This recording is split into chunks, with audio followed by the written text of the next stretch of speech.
Vamos orar? Curva a sua cabeça, sentados mesmos.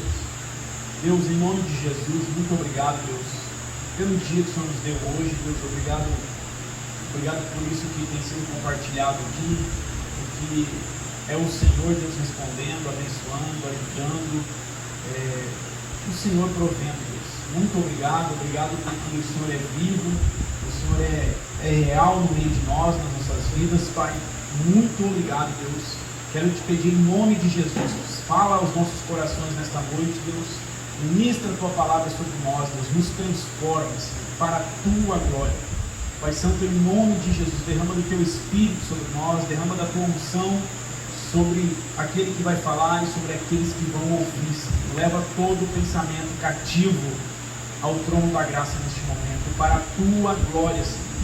Deus, em nome de Jesus, nos livra das enfermidades e cura, Deus, todos os enfermos do nosso meio, em nome de Jesus. Amém. Tem um texto que eu li essa semana e também fiquei meditando um pouco sobre ele. E quando nós vamos para a casa de Deus, ou quando você está no seu dia a dia, quando você está fazendo aquilo que você desenvolve no seu dia, eu acho que a coisa que nós mais queremos ter, e é a coisa que nós mais precisamos, é a presença de Deus. Eu gosto muito de lembrar do texto de Moisés, quando Deus fala para ele, por causa da murmuração do povo, Deus fala assim: vocês podem ir, e eu vou mandar um anjo à frente, e ele vai dar as vitórias para vocês, e ele vai entregar a terra para vocês vão conquistar. E Moisés diz para Deus assim: Senhor, se o Senhor não for conosco, não nos faça sair daqui. E eu me lembro muito bem quando a gente foi sair do Mato Grosso para ir para Belém, no Pará. Eu acho que foi uma das orações que eu mais fiz durante muito tempo.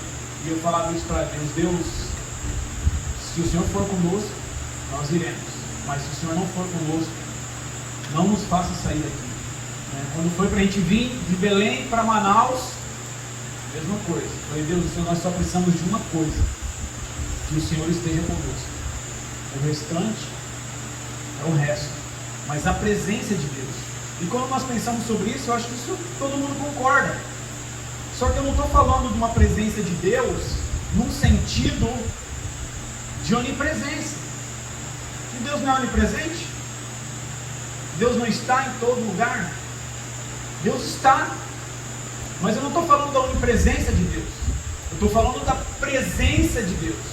De você ser conhecido de Deus, de Deus ser conhecido de você, e de nós termos um relacionamento de filiação com Deus. A presença de Deus em nós, Cristo habitando em nós, Cristo no meio do seu povo, Cristo dirigindo, guiando, orientando e instruindo a sua obra. A presença de Deus visível, plena, quase palpável nas nossas vidas. Isso é o que nós mais precisamos, a presença de Deus no nosso meio, eu gosto muito de pensar assim, que isso que o Josimar falou aqui. Uma vez, um dia ele me falou, eu dei um conselho para ele, falei: quando você chegar em casa, você faz tal coisa. Aí passou uns dias, depois eu perguntei para ele: e aí? Você tá doido? Quando eu entrei dentro de casa, parecia que você estava dentro da minha cabeça. Faz. Rapaz, sabe o que eu acredito que é isso? Que é o Espírito de Deus, não é Leandro. Quando você está lendo a sua Bíblia e Deus fala com você, é a presença de Deus. Quando você está lendo um livro e Deus ministra algo no seu coração, é a presença de Deus transformando as nossas vidas diariamente. O Espírito de Deus pairando sobre nós. Essa é a coisa mais importante. Se Deus sair daqui, se Deus se retirar desse lugar, meu amigo, pode arrumar as malas e partir. Vai para outro lugar. Que isso aqui vai quebrar, isso aqui vai falir, isso aqui vai acabar. Já era. Perdeu o playboy. Se a presença de Deus sair daqui, vamos embora. Comamos e bebamos que amanhã morreremos, né? Vamos comer tudo que tiver aí e vamos rachar fora, fartinho. A presença de Deus é o que nós temos de mais precioso. E abra sua Bíblia aí em 2 Crônicas, segundo livro de Crônicas. Essa história, ela começa lá, dá para dizer que ela começa lá em 1 Samuel, capítulo 6, quando Eli e os seus filhos estão fazendo coisas erradas. Os filhos de Eli estão se prostituindo, estão roubando as ofertas do altar, pegando a melhor parte para si, para satisfazer seus próprios desejos. Deus vem com uma profecia de que eles iam morrer, né, que Deus ia trazer um juízo sobre a casa de Eli. E naquele período ali acontece uma guerra, os filisteus invadem Israel, e Israel perde naquela batalha a arca. A arca de Deus é levada para a terra dos filisteus. E aí tem aquela expressão, né, Icabode, acabou a glória, acabou a presença de Deus, e a arca de Deus é levada. E aí os filisteus, eu gosto muito dessa história, porque os filisteus, rapaz, Deus, cara, Deus, você acha que Deus precisa da gente? Né? Os filisteus mandam a arca para uma cidade, aí vem praga, vem peste, vem doença, vem não sei o que, coloca lá na presença do Deus dele, o bicho acorda com a cara no chão, no outro dia acorda partido, né? E quando eu leio essa história, eu fico assim, caraca, Deus é filé, cara, né? Deus é top demais, cara. Não tem outros deuses, não tem ídolo, não tem nada. Tá só a arca lá. Não tem ninguém falando, não tem ninguém pregando, não tem ninguém testemunhando, ninguém falando de juízo. A presença de Deus, cara, quase palpável. Aí os caras tiram esse trem daqui, tiram esse trem lá para outra cidade. E eles vão percorrendo ali os 5 reis filisteus, né? E eu acho muito interessante, tem um texto que eles falam assim, cara, vamos devolver esse negócio lá para Israel, cara. Não vamos fazer igual aos egípcios. Olha o que aconteceu com eles. Deus foi trazendo juízo, faliu, quebrou, matou todo mundo. Vamos devolver esse negócio para lá. E aí eles fazem aquela prova, né? Coloca a arca numa carroça, colocam lá 5 ratos de ouro, 5 tumores de ouro dentro de uma caixa. E eles eram vacas que estavam amamentando bezerros. E aí eles colocam, né? Falam, se elas não voltar para o curral, por causa dos bezerros, forem direto para Israel, nós vamos entender que tudo o que aconteceu foi a mão de Deus. E eles, quando soltam as vacas, na mão, direto para Israel. E eles vão lá atrás, né, vigiando. E a arca chega, né, em Israel. E eles fazem festa, a presença de Deus retorna, né, para Israel. Porém, depois se levanta Saul. E nós vamos ler o texto aqui. No tempo de Saul, Saul não foi um rei que buscou a presença de Deus. E a arca de Deus ficou na casa de um homem chamado Abinadab por muito tempo. Ficou na casa dele até chegar o tempo do rei Davi. Segundo Crônicas, capítulo 13, diz assim: no 18º ano do rei,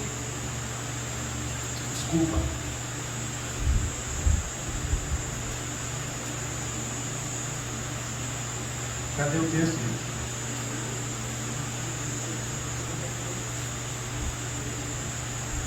Primeiro Crônicas, desculpa.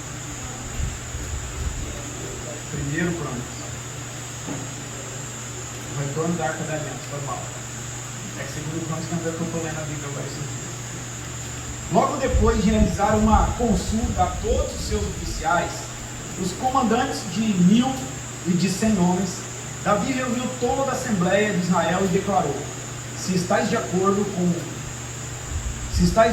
e esta é a vontade de Yahvé, o Senhor nosso Deus, enviemos mensageiros por toda a parte aos nossos demais irmãos que se encontram em todos os territórios de Israel, e aos sacerdotes e levitas nas suas respectivas cidades e nos seus campos, para que venham e se reúnam conosco, e voltemos a trazer para nós a arca da aliança de nosso Deus, porque não a consultamos nos dias de Saul. Toda a comunidade concordou que assim se fizesse, porque isso pareceu bom aos olhos de todo o povo.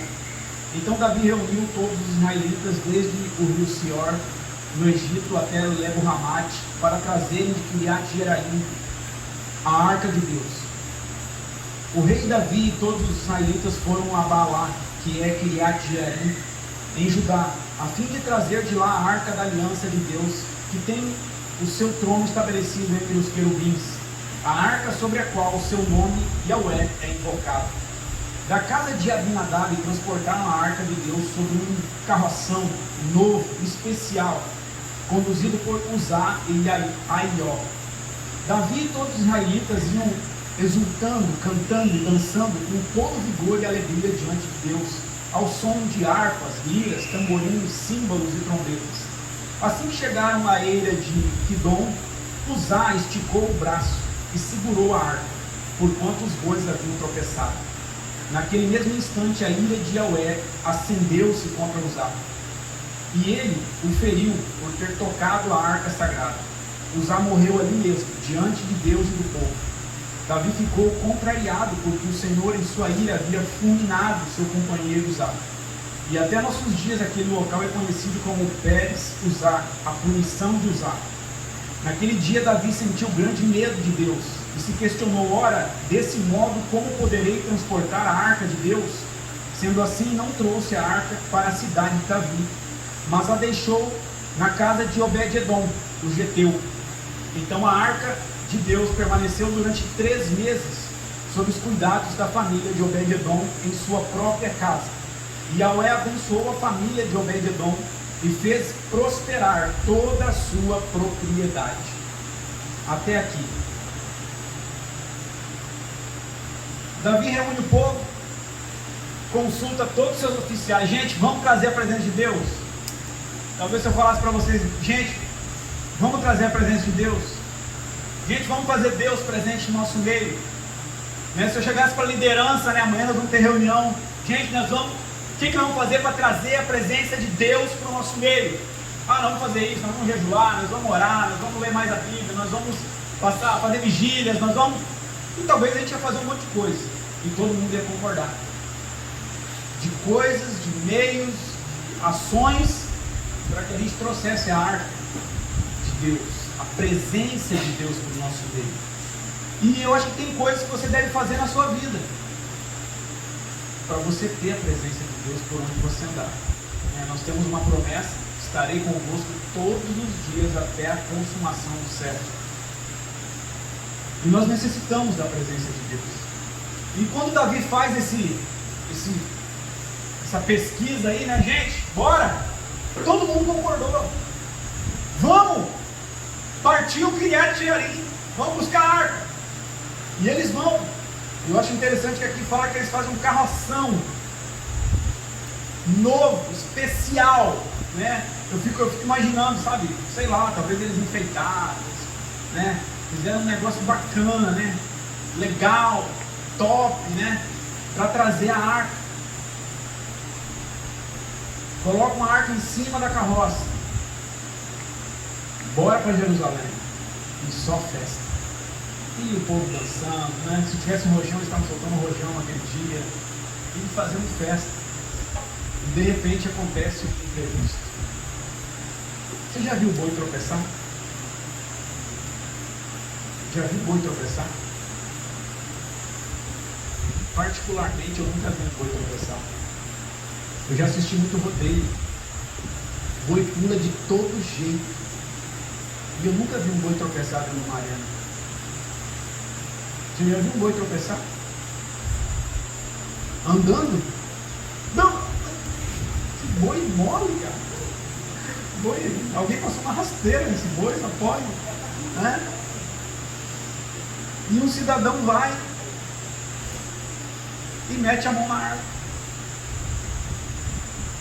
E o pior de tudo é que esse cidadão, ele era um levita. Sabe, quando eu olho para isso aqui, a primeira coisa que eu vejo é que eles não consultaram Deus. Eles consultaram um monte de gente. Capitães, oficiais, o povo, sacerdote, levita. Consultaram todo mundo. Mas eles não consultaram Deus. Como é que se traz a presença de Deus? Como é? Você quer ver uma coisa interessante? Como é que se ora? Você sabia que para você orar tem uma regrinha? Você sabia que para você pedir algo para Deus tem uma regrinha? Qual que é a regrinha? É pedir ao Pai em nome do Filho. É assim que se ora. Não adianta você falar, Deus me dá isso, Deus faz aquilo, Deus não sei o que, Deus isso, Deus aquilo. Você não vai receber. Espírito, faz. Não vai receber não. É pedir para o Pai, em nome do Filho. E o Pai concede. É assim que a gente ora. Às vezes a gente vai buscar a presença de Deus, amados, sem consultar Deus de como que é o negócio, sem saber exatamente como deve ser. Você sabe que nós temos, né, uma liturgia, né, de culto. Eu acho interessante isso. E particularmente eu gosto muito do seminário, porque você aqui, você é livre. Você quer ficar sentado? Senta. Você quer ficar de pé? Você fica. Você quer bater palma? Você bate. Você quer cantar? Você canta. Desde que você esteja fazendo de coração para Deus. Né? A Jéssica deu um pulo ali, você quer bater no pé? Uau! Jéssica, é você mesmo? De repente eu quase deu um mortal demais. Eu sou livre, cara. Eu sou livre para adorar a Deus de coração, buscar a presença. Não tem uma regra para o louvor, né? Todo mundo vai lá, todo mundo agora vai 1, 2, 3. Tem. Você já foi, né, numa presbiteriana? Ele vai proibir bater palma. Você bater palma lá e o cara vai dizer, ei, dá licença. Né? Presbiteriana tradicional, meu amigo, é interessante, é o jeito deles se cultuar. Já fui, já participei, né? Meu pai já foi convidado para se retirar da presbiteriana, né? Então eu falo por experiência. Meu pai era da Assembleia de Deus, né? Gostava de dar uns glória. Começou a dar uns glória lá dentro, cara, ei, irmão, o que está pegando aí, né? O senhor poderia procurar outra igreja, por gentileza, né? Então, rapaz, nós não temos uma regra. Você deve buscar Deus, você deve adorar a Deus de todo o seu coração, com toda a sinceridade do seu coração. Só que quando a gente vai buscar a presença de Deus, a palavra de Deus nos instrui de como nós devemos estar espiritualmente falando, né? De como nós devemos pedir as coisas para Deus. E aqui é interessante, cara, porque Davi não consultou a vontade de Deus. Como é que se busca a arca? E eu acho bacana, né? Que se eu perguntar, acho que alguém aqui não sabe como que tinha que buscar a arca. Alguém não sabe como que a arca era carregada? Tem alguém que não sabe? A arca, ela era carregada, ó, no ombro dos levitas. Os levitas tinham que carregar. A arca não podia ser colocada em cima de carro, de boi, de animais, de qualquer outra coisa. Eram os levitas. Eles tinham que colocar ela, tinha os varais, eles não podiam tocar na arca, só pegavam no varal, colocavam no ombro e eles iam caminhando e levando a arca. E eles não consultam a Deus. E aí colocam ela em cima de um carro de boi. Você quer ver outra coisa muito interessante que você vê nesse texto? A arca ficou na casa de Abinadab por 20 anos. 20 anos a arca ficou na casa desse cara, que é o pai de Uzá e Aió. 20 anos. E você sabe o que aconteceu na casa deles? Nada. Nada. A arca ficou 3 meses na casa de Obed-Edom, o Geteu. E a Bíblia fala aqui no final do texto que durante 3 meses, sob os cuidados da família de Obed-Edom em sua própria casa, Yahweh abençoou a família de Obed-Edom e fez prosperar toda a sua propriedade. Aí tem um outro texto, né, lá em em Samuel, que alguém vai lá em Davi e fala assim: Davi, não sabe o que está pegando lá. A casa de Obed-Edom está prosperando de um jeito. O Davi fica mesmo. Bora lá buscar essa arca logo. Porque Deus abençoou. Sabe? Particularmente, quando eu olho para o texto não diz claramente isso. Mas eu acho que a família de Abinadab se acostumou com a arca. Se acostumou. Mas está aí todo dia. Se acostumou. Se familiarizou com a arca. Não era mais tão importante a presença de Deus ali na casa deles. Não tiveram zelo com a arca. Não tiveram dedicação. Porque é a presença de Deus, cara. A arca era a presença de Deus. Era como se o próprio Deus estivesse ali. Por 20 anos ficou na casa desse cara e nada aconteceu. Nada. Muita coisa depende do nosso coração. Muita coisa. Esses dias atrás o Douglas pregou aqui, acho que foi na capela, que ele falou sobre o semeador, lembra? O semeador sai a semear e ele lança semente em 4 terrenos diferentes. Um cai à beira do caminho, um cai entre pedras e outro cai entre espinhos, e uma semente cai em terra boa. E a que cai em terra boa, ela produz a 30, 60 e a 100 por 1. Essa terra boa tem que ser o nosso coração. A presença de Deus tem que chegar em nós e encontrar um coração quebrantado, um coração contrito, um coração temeroso, um coração dedicado para Deus. E quando ela cair nesse terreno, ela vai produzir muito fruto para a glória de Deus.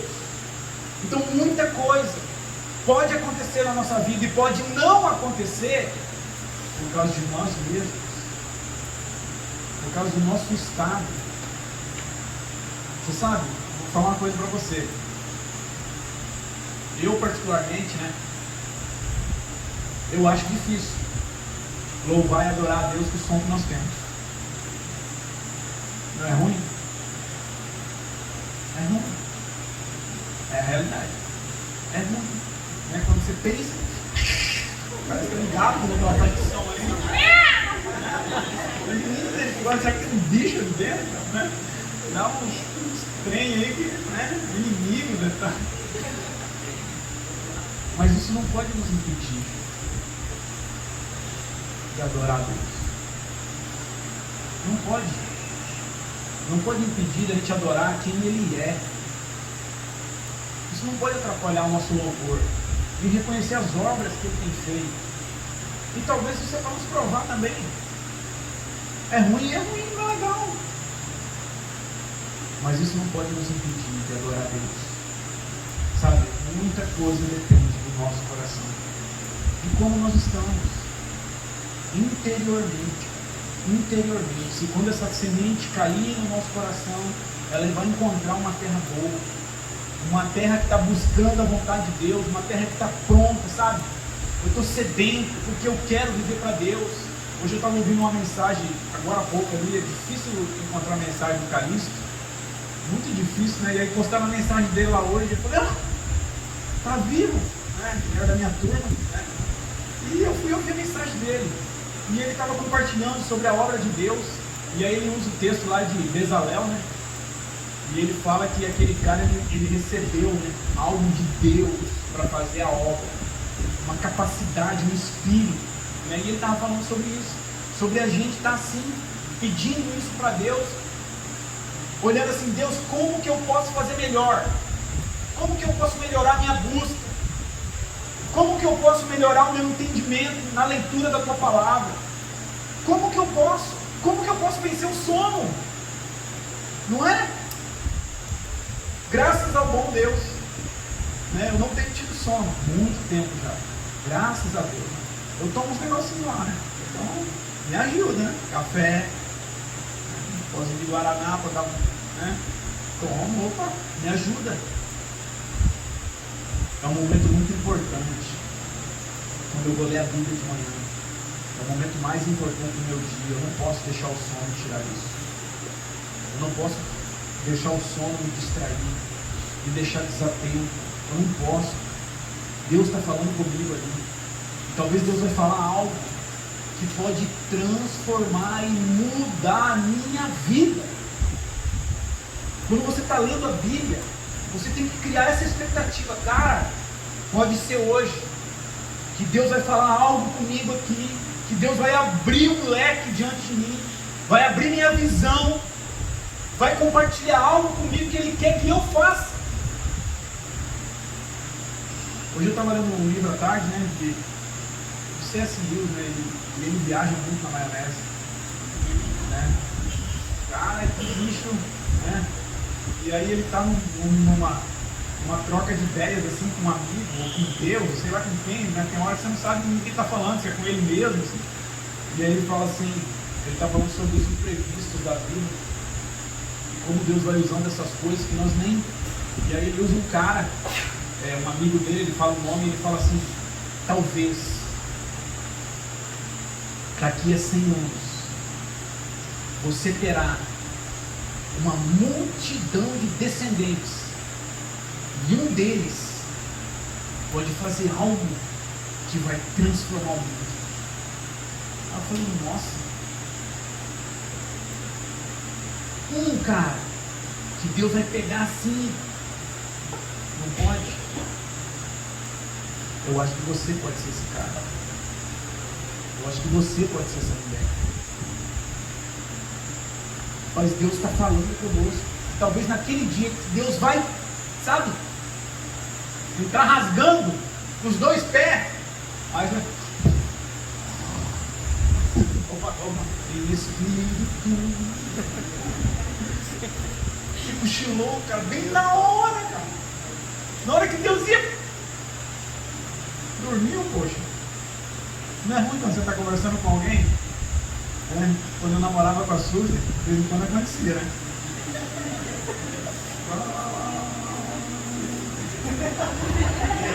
Não, você dormiu? Não. Estava te ouvindo aqui, né? Tá, já tinha apagado, né? Hoje é mais frequente, né? A gente deita na cama, né?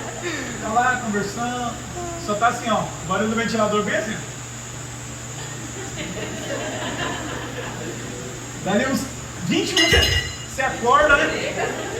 Aí você, quê? Né? Rapaz, já dormiu também, já foi. Mas isso pode acontecer com Deus, cara. Deus vai falar algo com você e pode ser naquele momento, naquela, sabe, numa situação, né? Às vezes você está passando uma situação de pressão.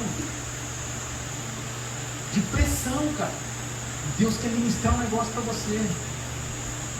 E às vezes a gente não consegue, sabe, equilibrar as nossas emoções, conseguir raciocinar, pensar, o que Deus está querendo fazer no meio dessa muvuca. Mas Deus está focado no nosso crescimento. Deus está focado em trazer a presença dele para nós. Deus está focado em andar conosco, em nos instruir todo dia, em todo tempo. Presente, todo tempo, em cada situação. Em cada momento, Deus tem um conselho para nos dar. Em cada situação que nós vivemos. Não consultaram a Deus. Todo mundo quer a presença de Deus. Como nós vemos aqui. Mas eles não consultaram a Deus. Outra coisa que nós vemos aqui. Eles pegam a arca de Deus, a presença de Deus, e colocam em cima de uma carroça de bois. E não podia ser carregada assim na arca. Só que sabe o que aconteceu aqui? Eles viram, quando os egípcios enviaram a arca de volta para Israel, a arca veio em cima de uma carroça. E olha que interessante, né? Eles não viram, mas eu acho que tinha um anjo em cima dos bois, né?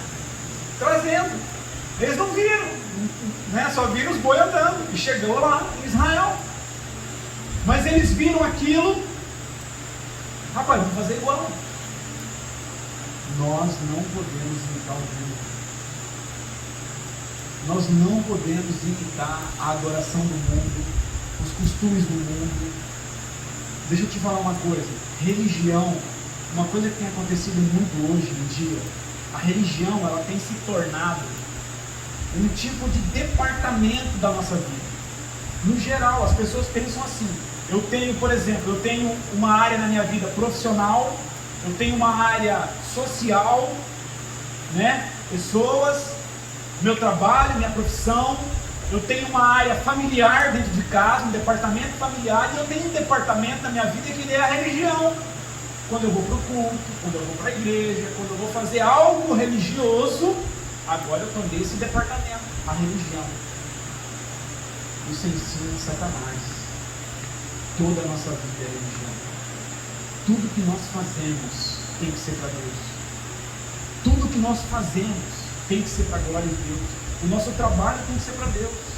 A nossa família, quando nós vamos estar com a nossa família, o tempo que nós estamos ali tem que ser para Deus, tem que ser para a glória de Deus. O tempo que eu gasto lá com a minha esposa tem que ser para a glória de Deus. Tudo que nós fazemos, quer comais, quer bebais, ou façais qualquer outra coisa, tudo para a glória de Deus. Só que não é como o mundo faz, mas é segundo o que a palavra de Deus nos instrui. A palavra de Deus nos mostra, né?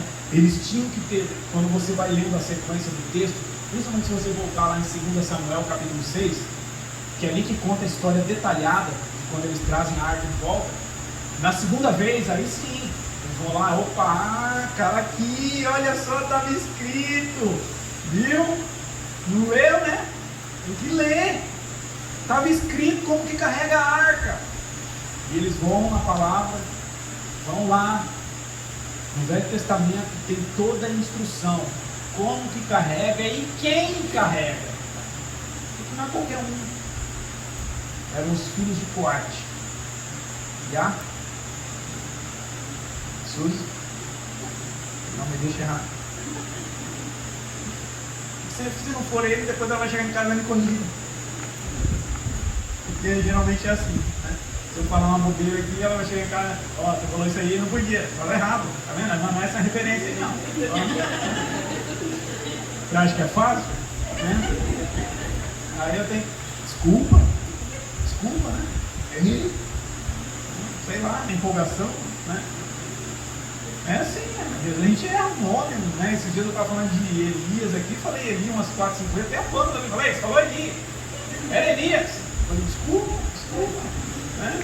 Então, acontece, né? Nós não podemos imitar o mundo na hora de buscar Deus, sabe? Não são vãs repetições, não é simplesmente uma coisa intelectual.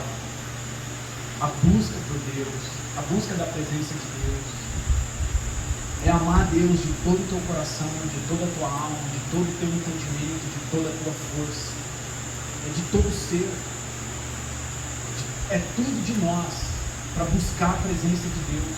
Buscar-me-eis e me achareis, quando me buscardes de todo o vosso coração.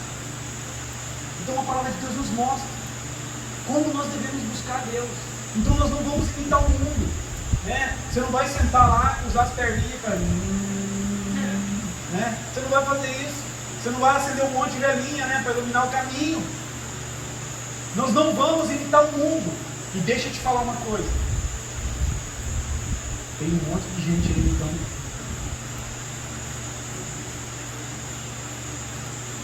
Daqui uns dias, pessoas vão começar a sacrificar animais de novo. Sabia disso? Se já não estiverem fazendo. Os caras até construíram um templo de Salomão já, no Brasil. Onde já se viu um negócio dele? Amados, nós somos gentios. Nós não somos judeus.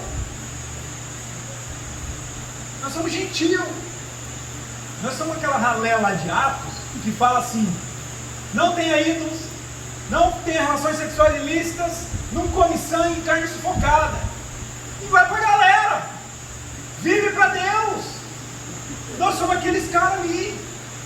Aí tem gente querendo ir lá para as regras, para as cerimônias do Velho Testamento.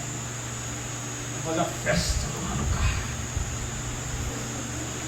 festa do Pentecostes. Tem um monte de gente fazendo. Doideira. A gente vai buscar Deus, Espírito e verdade, de todo o coração, dedicados para Deus, em obedecer a Deus, e viver para Deus, em ir a todas as nações, fazer discípulos de Jesus, e levar a verdadeira presença de Deus que transforma a vida das pessoas. É isso que nós temos que fazer. Nós não precisamos imitar o mundo. Tem um monte de gente vivendo de eventos, de momentos, que nem essa coisa que o Josimar compartilhou aqui. Eu acho que tem um monte de gente que pede sinal para Deus. Ah, Deus, me dá um sinal, Deus. O gato preto saiu daqui, senão vai falar que é um sinal. Já foi, né? Então, sei lá, você vai querer que o passarinho fala com você, que, né, o urubu passa voando e faz alguma coisa, né, vira de costa. O sinal nós já temos. Nós já temos o sinal. O sinal é a cruz. O sinal já foi dado para nós. A cruz é nova vida, a cruz é salvação, a cruz é libertação. Já não sou mais eu quem vive, mas Cristo vive em mim. E o viver que vivo agora na carne, vivo pela fé do Filho de Deus, que me amou e se entregou por mim. A cruz é o sinal que nós temos. A cruz é o sinal que nós temos de vitória. A cruz é o sinal que nós temos de vida vitoriosa. É a cruz. O sinal já foi dado. Nós temos que viver para Deus. Né? Eu estava lendo um livro também hoje, né? Acho que foi hoje. Tem uma situação que acontece na igreja anglicana, né? Na Europa. E teve um bispo lá que ele falou, né? Que a coisa mais importante que poderia se ensinar para as crianças era fazer o sinal da cruz. A coisa mais importante. E aí C.S. Lewis até argumenta, né? E onde é que fica então a fé? A fé não é tão importante quanto fazer o sinal da cruz. Estou falando de religiosidade. Religiosidade. Você já viu um católico quando ele passa em frente a uma igreja católica? Se ele passar 10 vezes no dia, 10 vezes no dia ele faz o sinal da cruz. Tem um lugar lá em Belém, quando a gente chegou lá, logo no início ali, tinha uma pista, né, de caminhada assim, eu e a Suzy íamos lá toda manhã, ia correr, a Suzy ia caminhar, e a gente passava, tinha uma igreja católica bem ali. Cara, era impressionante. Se você ficasse ali parado olhando, que a região lá, eu acho que é tipo aqui, né, o catolicismo lá é um negócio assustador. Quase todo mundo que passava fazia o sinal da cruz. Eu fiquei assim, caramba. Às vezes o cara estava correndo, cara. Aí ele ia, ele dava a volta, agora ele voltava. Rapaz, correndo, meu amigo, né? O cara era... Isso é inútil, velho. Isso é inútil. Isso não vai trazer nada para a sua vida. A cruz tem que estar aqui dentro. Fui crucificado com Cristo. Cristo habita dentro de mim. Nós não podemos imitar o mundo nos seus costumes, nas suas ideias, nas suas ideologias. Nós não podemos imitar o mundo. Nós temos que olhar para a palavra de Deus e viver exatamente como a Bíblia fala que nós devemos viver. Nós somos livres em Cristo, livres para viver para Deus, sabe? Eu gosto muito daquela ilustração que aconteceu com o seu João, né? Ela foi viva, né? O seu João chega num boteco para evangelizar e ele fala para os caras, né? Eu sou livre, sou crente, vocês são escravos. Os caras já queriam bater nele, né? Escravo? O que é escravo aqui, né? Vocês são tudo escravos. Eu sou livre. Aí os caras, livre nada, rapaz. Você não pode beber, você não pode fumar, você não pode isso, você não pode aquilo, você não pode nada. Crente não pode nada. Aí ele falou, não, eu sou livre. Aí ele fala pro dono do boteco lá, bota uma aí pra mim. Quando ele falou isso, o cara já, né? Os caras estavam lá na sinuca, opa, agora o negócio vai ficar interessante, né? E aí todo mundo parou, cara. E ficou olhando, né? E o cara do bar botou uma branquinha lá pra ele. Aí o cara pegou a cachaça. Tá vendo? Eu posso beber agora. Eu posso beber daqui a pouco. Eu posso beber amanhã. Eu posso beber daqui a um mês. Eu posso beber quando eu quiser. Porque eu sou livre. Vocês não. Colocou aqui, vocês bebem. Porque vocês são escravos. Largou a cachaça, vai embora. Nós somos livres, irmãos. Livres para amar a Deus. Livres para viver para Deus. Nós temos que viver exatamente como a palavra de Deus nos ensina. E outra coisa que nós vemos aqui nesse texto, que a responsabilidade de trazer a presença de Deus é nossa. A responsabilidade da presença de Deus estar aqui é nossa, é minha e sua. A responsabilidade de ter a presença de Deus na sua vida é sua responsabilidade. Os levitas tinham que carregar a arca nos ombros. Quem carregava a arca, quem carregava a presença de Deus eram os homens, não eram animais, não eram os outros, né? Eles colocam ela em cima de uma carroça e bora aí, né? E vão me fazendo festa. Deixa o outro carregar. Não. Eu vou falar para você. Eu tenho a minha responsabilidade como pastor. E ela não é pequena. Ela é grande. Mas você tem a sua responsabilidade de ter a presença de Deus na sua vida. De andar com Deus todo dia. De Deus estar realmente presente com você. Cada um aqui tem uma luz, um conhecimento da palavra de Deus. Cada um aqui, todos têm.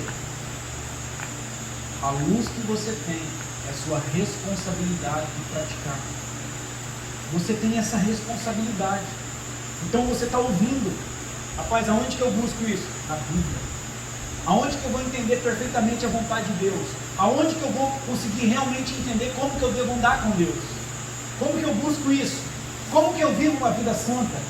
Como que eu vivo uma vida que agrada a Deus? Na Bíblia. Se você tiver dúvidas, mas tem pessoas para te ajudar também. Mas é na Bíblia. Nós temos que ler a Bíblia diariamente. É sua responsabilidade buscar Deus, trazer a presença de Deus para a sua vida. É sua responsabilidade orar. É sua responsabilidade jejuar. Às vezes eu brinco com a galera aí, né? O que vai ser a merenda hoje? Não tem merenda, hoje é jejum.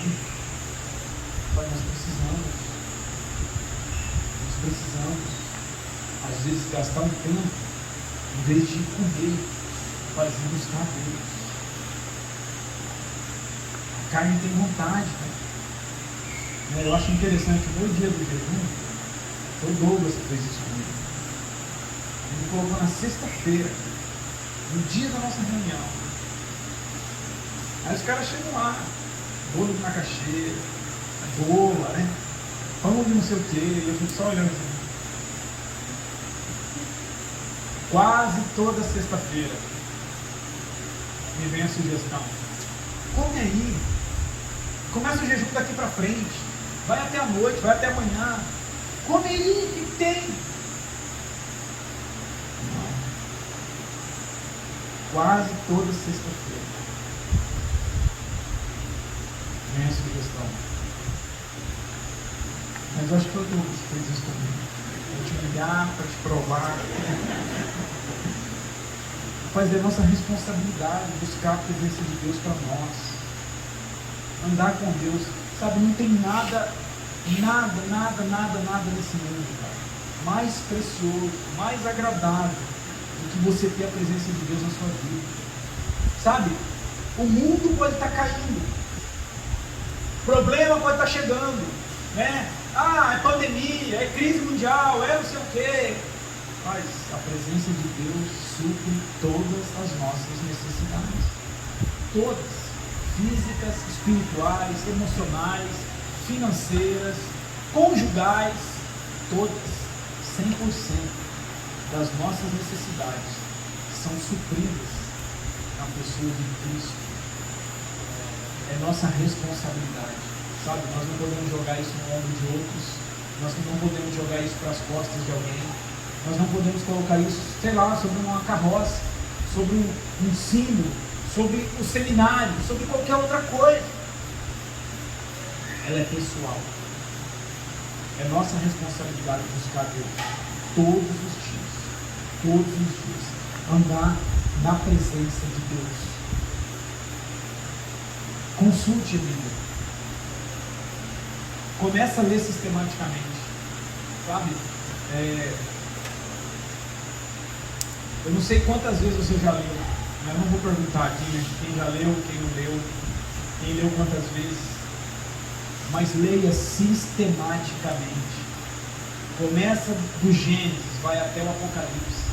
Se você não entende o Velho Testamento, né? Fala assim, cara, o Velho Testamento nunca leu? Começa em Mateus. Vai de Mateus até Apocalipse. Depois você vai lá em Gênesis. Vai até Mateus de novo. E vai lendo. E aí você vai pensar assim, cara, não entendi nada. Parabéns, somos dois.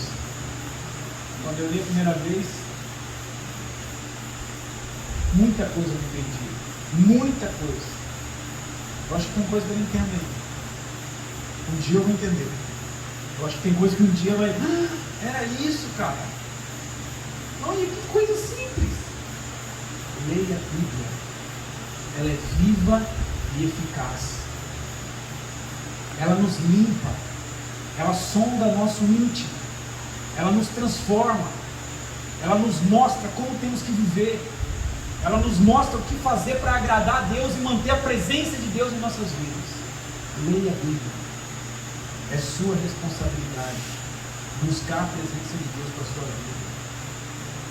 Coloca isso sobre seus ombros. Talvez você tenha uma família que precisa de Deus, talvez você tenha irmãos, pais, primos, pessoas da sua família.